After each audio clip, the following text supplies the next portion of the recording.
ఇక ఇదొక్కటి hot topic. జీవితాంతం జైల్లోనే ఉండాలి, ప్రజ్వల్కు యావజ్జీవ ఖైదు, అత్యాచారం కేసులో కోర్టు తీర్పు.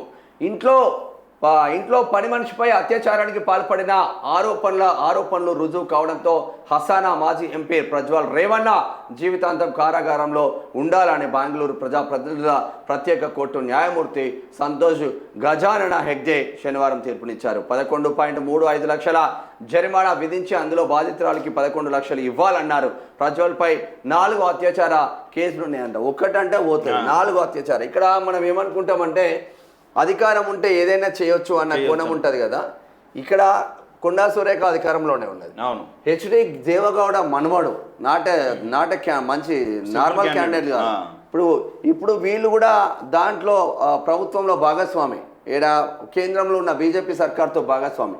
అటువంటి ఇంత పెద్ద ఎత్తున రాజకీయ అండదండలు ఉన్నా కూడా వీళ్ళిద్దరి పైన కేసులు నమోదైనాయి. జీవితాంతం జైలుకు వెళ్తున్న 10 లక్షలు కట్టాలి. వల్ల మనము అనుకుంటాం కాలం సమాధానం చెప్తుందని ఊరికనే కాదు. ఇక ఇదొక్కటి హాట్ టాపిక్. జీవితాంతం జైల్లోనే ఉండాలి, ప్రజ్వల్కు యావజ్జీవ ఖైదు, అత్యాచారం కేసులో కోర్టు తీర్పు.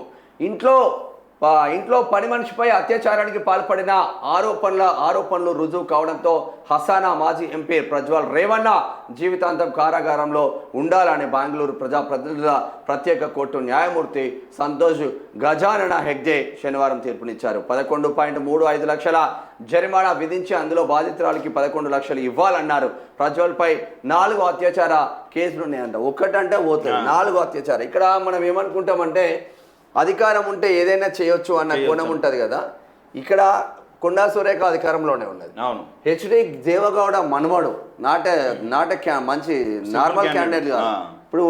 ఇప్పుడు వీళ్ళు కూడా దాంట్లో ప్రభుత్వంలో భాగస్వామి, ఏడా కేంద్రంలో ఉన్న బీజేపీ సర్కార్తో భాగస్వామి. అటువంటి ఇంత పెద్ద ఎత్తున రాజకీయ అండదండలు ఉన్నా కూడా వీళ్ళిద్దరి పైన కేసులు నమోదైనాయి. జీవితాంతం జైలుకు వెళ్తున్న 10 లక్షలు కట్టాలి. వల్ల మనము అనుకుంటాం కాలం సమాధానం చెప్తుందని ఊరికనే కాదు.